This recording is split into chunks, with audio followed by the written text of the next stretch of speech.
Hello students, कैसे आप सभी। I welcome you to P3 training station. और अगर आप चाहते हैं कि आपके सेंटेंसेस में कॉमन मिस्टेक नहीं हो तो आज का जो मैंने टॉपिक लिया है each and every, usages of each and every, इसे आप पूरा देखें क्योंकि ये बहुत ही कॉमनली यूज्ड एडजेक्टिव्स हैं, डिटरमिनर्स हैं, बट इनके यूजेज में ढेर सारे कन्फ्यूजन्स रहते हैं। तो इस कंफ्यूजन को मैं एक ही वीडियो में आज दूर करने वाला हूं। आप इस वीडियो को पूरा देखें और आज के बाद ईच एंड एवरी से रिलेटेड कोई भी कंफ्यूजन आपको नहीं रह जाएगा, कोई भी डाउट आपको नहीं रह जाएगा। So let's start. सबसे पहला आपको याद रखना है कि ईच एंड एवरी के साथ हमेशा सिंगुलर नाउन का यूज होता है। Each book is good. So यहाँ पे आपने देखा ये जो बुक है ना, ये सिंगुलर है, और अगर बुक सिंगुलर है और इच का यूज हुआ है तो हमेशा याद रखना है कि इसके साथ वर्ब भी सिंगुलर ही आएगा, मीन्स इज का यूज करना है। एवरी बुक इज गुड, यहाँ एवरी के बाद जो नाउन आया है वो सिंगुलर है और वर्ब जो आया है वो भी सिंगुलर है। सो होप आपने जो फर्स्ट पॉइंट है उसको समझ लिया है कि ईच एंड एवरी के साथ हमेशा सिंगुलर नाउन आएगा, प्लूरल नाउन्स या अनकाउंटेबल नाउन्स कभी नहीं आएंगे। जैसे इस सेंटेंस में आप देखिए, एवरी मिल्क इज वाइट, तो आप देख रहे हैं यहाँ पे मिल्क जो है वो क्या है, अनकाउंटेबल नाउन है। तो ये सेंटेंस बिल्कुल गलत है क्योंकि एवरी के साथ अनकाउंटेबल नाउन का यूज नहीं होता है।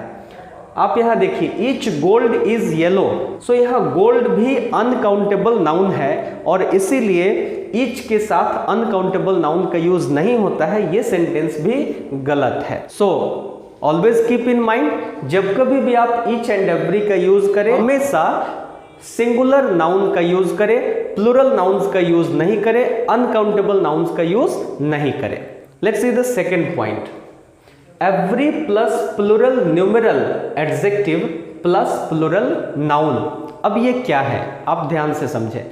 जब आप एवरी का यूज करते हैं तो उसके ठीक बाद में अगर कोई न्यूमेरल एडजेक्टिव आता है, जैसे 1 2 3 4 5, ये सब न्यूमेरल एडजेक्टिव है। एवरी के तुरंत बाद अगर न्यूमेरल एडजेक्टिव आता है तो उसके बाद आने वाला नाउन हमेशा प्लूरल होगा। So this is a very single and unique case जहां पे हम एवरी के साथ प्लूरल नाउन का यूज करते हैं।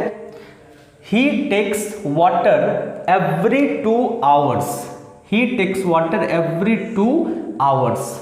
तो देखा आपने यहाँ एवरी के बाद में टू यूज हुआ है जो कि एक न्यूमेरल एडजेक्टिव है, और उसके बाद जो नाउन यूज हुआ है वो आवर्स यूज हुआ है, प्लूरल नाउन यूज हुआ है। He comes to me every 5 days, यहाँ पे भी एवरी के बाद में 5 है, न्यूमेरल एडजेक्टिव है, एंड जो नाउन है डे ये एस लग के आया है, मीन्स प्लूरल नाउन यूज हुआ है। सो ये सेकेंड रूल भी आप समझ गए कि एवरी के बाद प्लूरल नाउन आ सकते हैं। कंडीशन एक है कि एवरी के तुरंत बाद न्यूमेरल एडजेक्टिव आया हो और नाउन हमेशा प्लूरल उसके साथ आएगा। Let's see the third point. There are 2 boys here, यहाँ पे 2 लड़के हैं, 2 लड़के हैं, याद रखिएगा।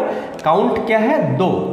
Here and each boy has a pen, और यहाँ पे जो यूज हुआ है वो ईच का यूज हुआ है। अगर यहाँ पे इस सेंटेंस में आप एवरी का यूज कर देते ईच की जगह, there are 2 boys here every boy has a pen, तो ये गलत हो जाता, क्योंकि जब काउंटेबल नाउन्स की संख्या मिनिमम 2 हो तो वहां पे इच ही लगता है, एवरी नहीं लगता है। ये मिस्टेक बार बार और कॉमन एरर्स में ये आते हैं, तो आपको यहाँ पे सतर्क रहना है। दूसरा एग्जांपल देखिए, देयर आर 3 बॉयज, अब यहाँ पे मिनिमम काउंट कितना है, 3 बॉयज है।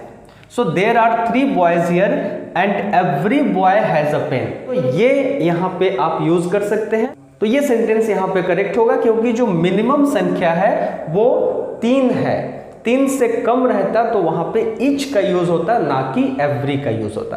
तो होप आप समझ गए होंगे। इसको मैंने यहाँ पे एक रूल के रूप में लिखा हुआ है, ईच प्लस 2 और मोर देन 2, मिनिमम 2 या उससे अधिक, एवरी के साथ मोर देन 2, याद रखिएगा more than 2। Let's see the fourth point. यहाँ पे ईच के बारे में बताया गया है कि ईच एक एडजेक्टिव भी है और एक प्रोनाउन भी है। सो ईच का यूज सेंटेंसेस में एडजेक्टिव की तरह तो होता ही है, प्रोनाउन की तरह भी होता है, लेकिन एवरी सिर्फ एडजेक्टिव है, वो प्रोनाउन नहीं है। इसको ऐसे समझते हैं, जब हम ईच का प्रयोग प्रोनाउन की तरह करते हैं तो ईच के तुरंत बाद में प्रेपोजिशन आ सकता है, each of them is doing duty. Verb यहां फिर भी सिंगुलर है, क्योंकि प्रेपोजिशन के बाद में जो नाउन आता है या प्रोनाउन आता है ये सब्जेक्ट का काम नहीं करता है। तो यहां सब्जेक्ट हमेशा ईच ही रहेगा जो सिंगुलर है, इसलिए वर्ब यहां पे सिंगुलर रहेगा। लेकिन चूंकि एवरी प्रोनाउन नहीं है तो हम ये सेंटेंस नहीं लिख सकते every of them is doing duty. ये सेंटेंस गलत होगा। क्यों गलत होगा? क्योंकि एवरी प्रोनाउन नहीं है। अगर आप इस सेंटेंस को चेंज करके लिखना चाहते हैं, एवरी को प्रोनाउन बनाने के लिए हम लोग एवरी वन लिख सकते हैं। Every one is a pronoun but every is not a pronoun. तो एवरी वन जब प्रोनाउन है, इसके बाद हम ऑफ लगा के नाउन या प्रोनाउन ला सकते हैं। Every one of them is doing duty. Is क्यों? क्योंकि एवरी वन सिंगुलर है। तो फोर्थ पॉइंट में हमने क्या समझा कि ईच का यूज हम प्रोनाउन की तरह कर सकते हैं, लेकिन एवरी का यूज हम प्रोनाउन की तरह नहीं कर सकते हैं, और अगर करना है तो हमें एवरी वन का यूज करना है, ना कि एवरी का। Every boys are reading their books. So यहाँ पे करेक्शन की जरूरत है, क्योंकि एवरी के बाद में रूल नंबर 1 कहता है कि हमेशा सिंगुलर नाउन का यूज होता है, लेकिन यहाँ पे प्लूरल है। तो एवरी बॉयज गलत है, क्या होना चाहिए? Every boy.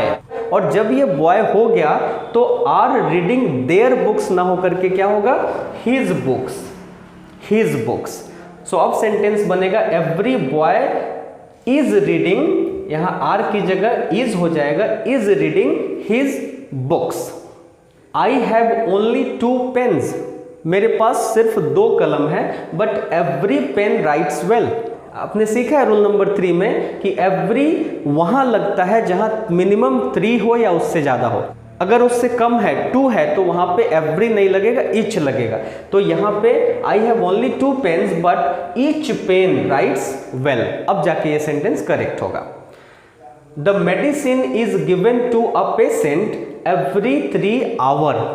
तो आपने यहाँ रूल नंबर 2 में देखा है कि जब कभी भी न्यूमरल एडजेक्टिव आ जाए, जैसे यहाँ पे एवरी 3 एक न्यूमरल एडजेक्टिव है, तो उसके बाद जो नाउन आएगा वो हमेशा प्लूरल होगा, वो सिंगुलर नहीं होगा, आवर्स लग जाएगा। So the medicine is given to a patient every 3 hours, ना कि our.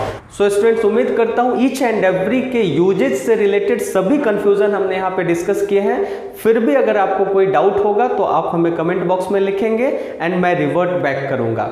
Thanks for watching this video. Stay connected with P3 training station. Thank you so much.